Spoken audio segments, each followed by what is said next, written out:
Here it is, once again back on the railway at long last. Ladies and gentlemen, hello and welcome to another review showcasing a revived Giant on the railway. This is Blue Guardian version 9.0. It is here in all of its glory. Look at this train. It's actually not as bad as I thought it would look. I had a design plan during the first episode of the Work in Progress series for this train. It was a camelback design and it was abandoned as soon as I got the bricks, basically. So I wanted to try something different, but that something different couldn't work, which is a big shame because, again, it would have been something different, but it's trying to build around that, trying to keep a nice long engine. It was really difficult. But this is the end result. I'm actually very happy with this. So what we're going to do is I'm going to kind of separate those two units. None of these are actually connected, so I can quickly take them off and we can get a better look at each unit individually. We will of course start at the front. So this is the first boiler, because the first tender actually acts as the second boiler because it has driving units. But this is the end result, and this actually looks pretty damn cool. I'm very pleased with this. This could have been a little bit longer if I decided to add some of these sort of smaller wheels behind the second unit, but ultimately I didn't go for that design. I could have, but like I just said, I didn't. So going back to the front, here we have the buffers. These have gone through some different designs. They had multiple pieces at the front that actually act as the buffers themselves. If I can carefully take this off, here we go. So this is what I'm using now. It's a 2x2 square piece with a 2x2 round piece, then a 2x2 tile. And these look very nice indeed. These were originally going to be in light grey because of, well, not so much because I'm now using light grey in this build, but yeah, that was just the colour I decided to use, just to have that piece stand out. Light grey wasn't actually, again, part of the plan. I only used it because these are 8 wide plates and they're really big, and it was just somewhat convenient. Going into this front area, I'm not actually too sure what this is supposed to be. We've got a nice little standing area here, some chunky brick walls, and the face has a, I don't know what, yeah, what's the actual name for this? It's like a big dome piece that you sort of see on lamps, like street lamps. It's hollow on the inside, and between the face and the transparent piece itself is a yellow transparent 1x1 cone piece in, yeah, transparent yellow. So that's the light, which I think looks very cool indeed. I might nick that for another train. 2 flags, of course, which you can see right in front of you, and that sort of front unit just on its own looks so good. I love it. It's got some big ears though. I mean, look how much this sticks out compared to the rest of the boiler. And it has a tiny funnel. This is a 1x3 Technic rod. Is it a rod? Yeah, let's go with that. This was also part of the original design, so I'm glad I finally decided to stick to some of it. The wheels are Big Ben bricks. So these wheels are the same, well, not exactly the same design, but they fit the same size as the ones that you would use for a power functions motor. So that's very cool indeed. I have some little Technic pins on the outside as well, partly for decoration, but more so to actually keep the wheels on the axle rod because they had a little too much movement for my liking. So thankfully this design here works, and the extra bonus, of course, of it's looking very cool. Speaking of very cool, look at these. More driving wheels, also from Big Ben bricks. So you will notice that these wheels have basically just, it's all spokes. There's no counterweights in comparison to the standard Lego drivers that Lego use, of course. But that's not too much of a problem. It still looks very nice. The piston rod detail is the same that I used on 9F and on a future train that I can't actually say because I'm recording this in the wrong order. But yes, this is the smoothest design I have discovered, and I'm going to be using this for future builds because, again, it looks really good. It's smaller, it's more compact, and it's, yeah, just a good unit. The boiler itself is very similar to previous versions. If you look to the past one where it was a weird looking tank engine, it had this sort of design where it had 1x3 slate bricks on the side and 2x4s along the top. Nice and smooth, no sticky outy domes because I didn't actually think to modify the top area. I might go back to it in the future and just like raise a couple of these and do something, I don't know. But yes, that's not going to stay as it is, of course. Moving back a little bit more, pulling the train forward, yeah, having a bit of fun. we have a coal carrying area because I think some designs or some details from designs that I made in the past are worth carrying over. And in a way to try and capture some more realism, if you're going to power this whole unit on its own, where's the coal going to go? So this is what it looks like here. Using some more of these slope bricks because I have loads of those. Oh god, without knocking the thing off. But yeah, that's nice and cool. These are 2x4 bricks. These are very old bricks. I don't know what set they're from though. But they have these nice little printed details along here.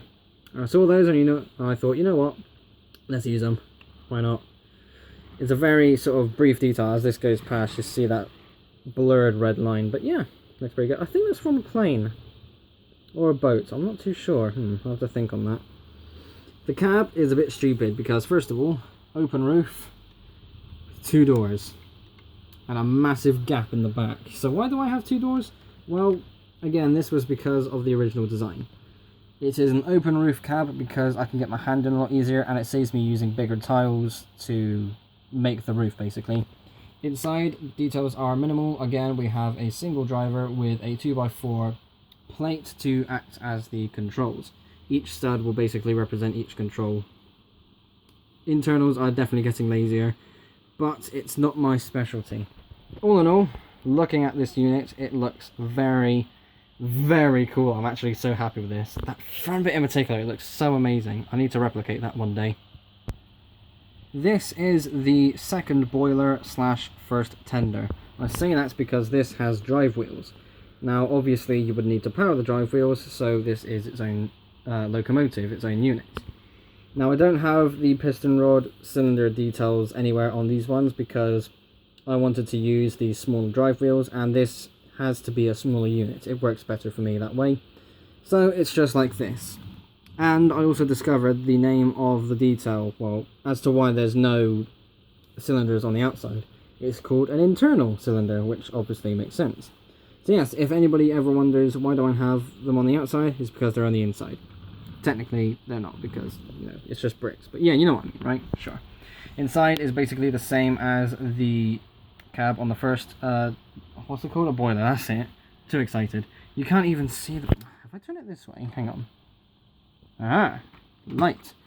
So you can kind of see that there's some more details along here. There's a light up piece, a dial piece, a special grey piece, and a wheel on the end. Again, just to act as more cab details. This, let me get it on the track first before I continue. Come on. There we go. We good? We're good. Right. So moving backwards, we have the coal bed, of course, because this is the coal carrying tender. And we also have this sticky outy thing. What is this? This is the funnel for the driving units, because after all, this has its own steam power to it. It has drive wheels, so it needs to be able to drive.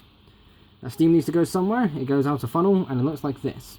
Now, this is a modified design. It was originally... Well, yeah, it was a different design. It had a smaller round brick in the middle and a wider version of this. It was like a boiler face piece. But the idea, this is a funnel I've seen for kind of some, more on older buildings than anything else. But the smoke comes out from the side instead of going straight up as a way of trying to control how the smoke would come out. It works in its own way, and I thought, you know what, I've used that before. I want to use it again. So that's why that's there. The top piece is actually a small wheel. If I take that off, get a better look, there we go. Small wheel. People actually use these as funnels for trains and diesels, which is a very good detail. It's very clever. So yeah, nice and simple, very blocky though, but all in all, this is the second unit. And now we have the water tender. This turned out a hell of a lot better than I thought it would. I built this pretty much in an instant, about 20 minutes. I just got a bunch of bricks, threw this together, and I thought, you know what, this looks amazing. So it's all built up in blue, of course, using a blue train coach base. It has these long bricks from the 317 train. Do you remember that model? Oh, such a good set. I bought 2 of them and they're both apart, which is not too good, but the bricks have been put to good use, I promise. These 1x6 fence pieces, one of my favourite bricks when it comes to making trains. Just to add some extra details and break up that bland blue wall. We have some Legoland bricks there as well because I've got the brick still, may as well use it. It stands out, more details. We have a fin along the top. This is a callback to the first big blue no, that's something else, that's Big Red. The Blue Guardian quadraplex.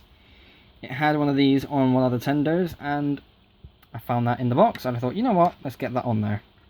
Nice to have that piece back there. I don't know where to put that. I kind of want to put that somewhere near the centre, but it looks better at the front.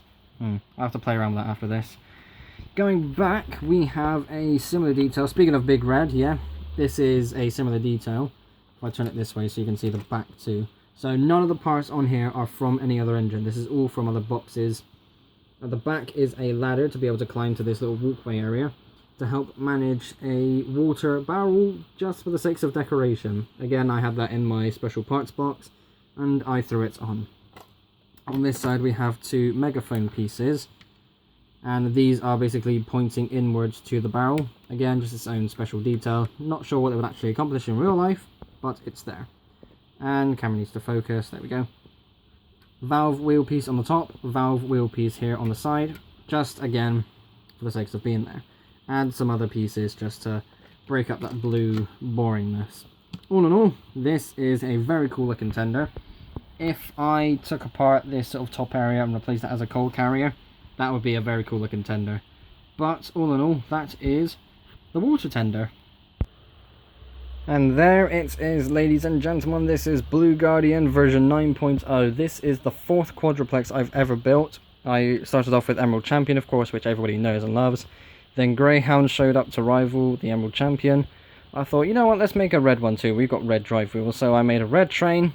And then I made one out of blue bricks. And in time, it got bigger, it got smaller.